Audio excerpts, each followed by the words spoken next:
Assalamualaikum warahmatullahi wabarakatuh. Perkenalkan, nama saya Viviana Vendrasari dari jurusan Ekonomi Syariah. Di sini saya mendapatkan tugas untuk menjelaskan tentang risiko, kondisi ketidakpastian, dan proses manajemen risiko. Pertama-tama saya akan menjelaskan tentang risiko. Nah, risiko di sini bisa didefinisikan dengan berbagai cara. Sebagai contoh, risiko bisa didefinisikan sebagai kejadian yang merugikan. Definisi lain yang sering dipakai untuk analisis investasi adalah kemungkinan hasil yang diperoleh menyimpang dari hal yang tidak diharapkan.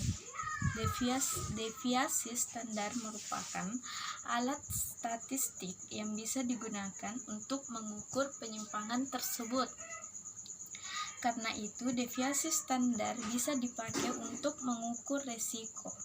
Nah, adapun pengukuran yang lain adalah menggunakan probabilitas. Sebagai contoh, pengemudi kendaraan orang muda lebih sering mengalami kecelakaan dibandingkan dengan orang yang dewasa. Karena itu, risiko kecelakaan untuk orang muda lebih tinggi dibandingkan dengan orang dewasa. Nah, pertanyaan saya, kenapa itu risiko muncul? Risiko berkaitan erat dengan kondisi ketidakpastian. Risiko muncul karena adanya kondisi ketidakpastian. Nah, lagi-lagi di sini ketidakpastian. Sebagai contoh, investasi kita di sini bisa saja mendatangkan keuntungan dan bisa saja mendatangkan kerugian. Ketidakpastian tersebut menyebabkan munculnya risiko. Nah, adapun ketidakpastian itu sendiri ada banyak tingkatannya. Yang pertama yaitu tidak ada atau pasti.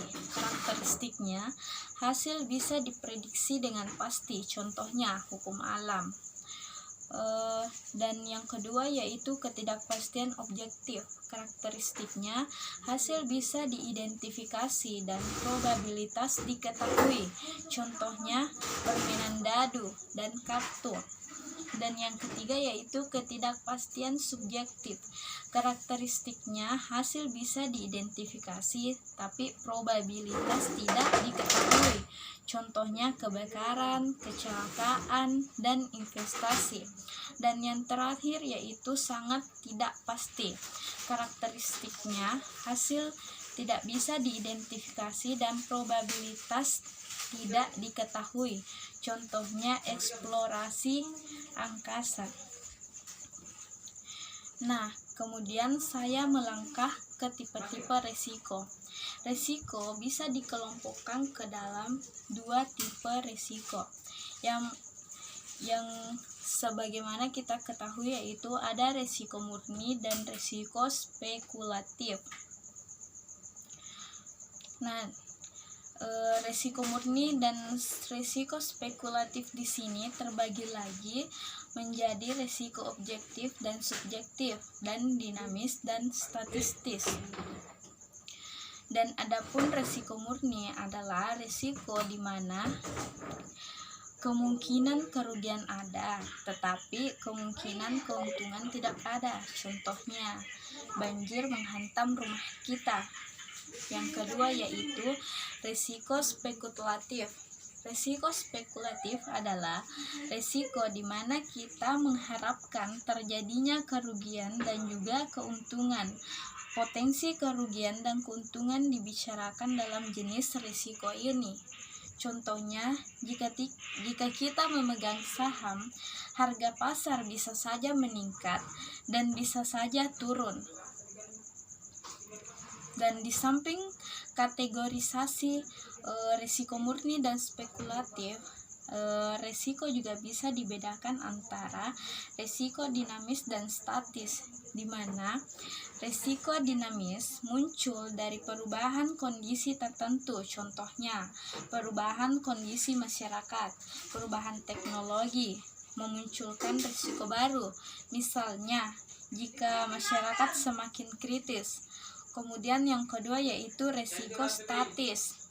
Resiko statis muncul dari kondisi keseimbangan tertentu. Contohnya, resiko terkena petir merupakan resiko yang muncul dari kondisi alam yang tertentu. Ada juga resiko yang bisa dikelompokkan ke dalam resiko subjektif dan objektif, di mana resiko objektif adalah resiko yang didasarkan pada observasi parameter yang objektif. Nah, contohnya fluktuasi harga atau tingkat keuntungan investasi di pasar modal. Yang kedua yaitu resiko subjektif. Resiko subjektif di sini berkaitan dengan persepsi seseorang terhadap resiko. Dengan kata lain, kondisi mental seseorang akan menentukan kesimpulan tinggi rendahnya resiko tertentu. Di sini saya melangkah pada proses memanajemen risiko. Adapun proses memanajemen risiko yaitu terdiri dari identifikasi risiko. Identifikasi risiko dilakukan untuk mengidentifikasi risiko-risiko apa saja yang dihadapi oleh suatu organisasi. Banyak risiko yang dihadapi oleh suatu organisasi, mulai dari risiko penyelewengan oleh karyawan, risiko kejatuhan meteor atau komet dan lainnya. Dan yang kedua yaitu evaluasi dan pengukuran risiko. Langkah berikutnya adalah mengukur risiko tersebut dan mengevaluasi risiko tersebut. Nah, tujuan di sini dilakukan evaluasi risiko adalah untuk memahami karakteristik risiko dengan lebih baik. Kemudian yang ketiga yaitu pengelolaan risiko. Setelah analisis dan evaluasi risiko, langkah berikutnya adalah mengelola risiko. Risiko harus dikelola. Jika organisasi gagal mengelola risiko, maka konsekuensi yang diterima bisa cukup serius. Misalnya, kerugian yang cukup besar. Risiko bisa dikelola dengan berbagai cara seperti penghindaran, ditahan, diversifikasi, dan transfer risiko. Itu bagaimana manajemen risiko dalam perusahaan tersebut itu berjalan dengan lancar. Bagaimana cara memanajemen risiko itu kemudian bisa diminimalisir. Kemudian saya melangkah pada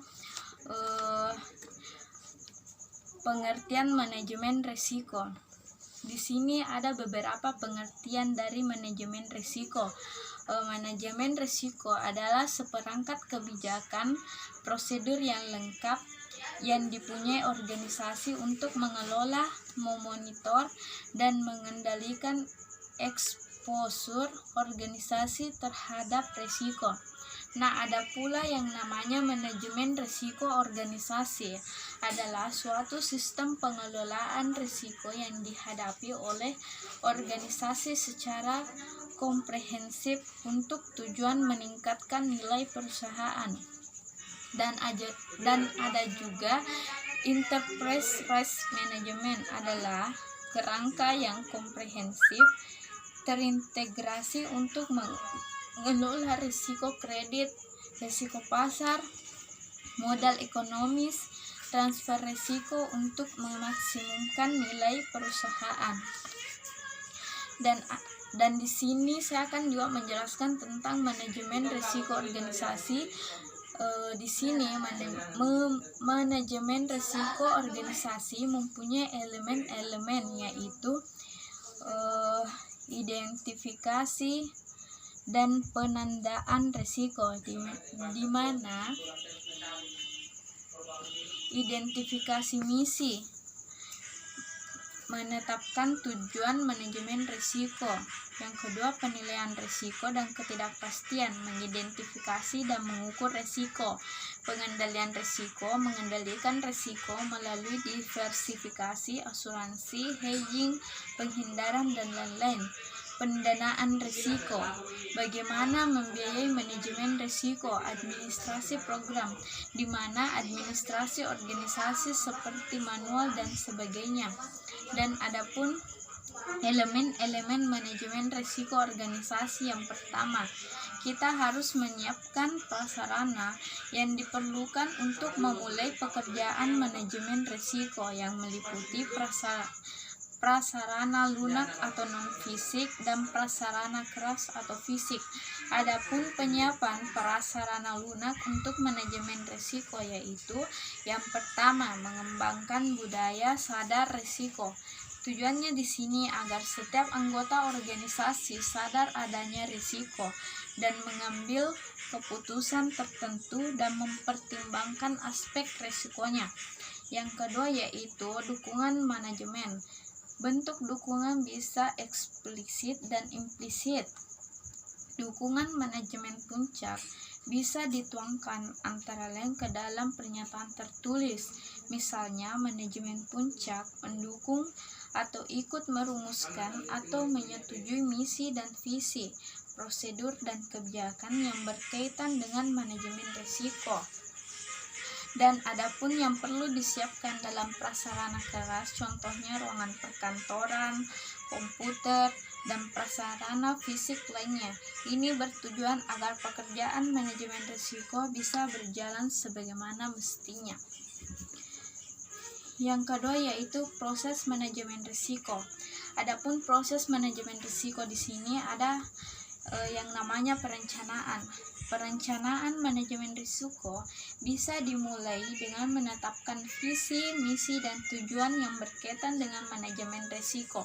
Kemudian bisa diteruskan dengan penetapan target, kebijakan, dan prosedur yang berkaitan dengan manajemen risiko.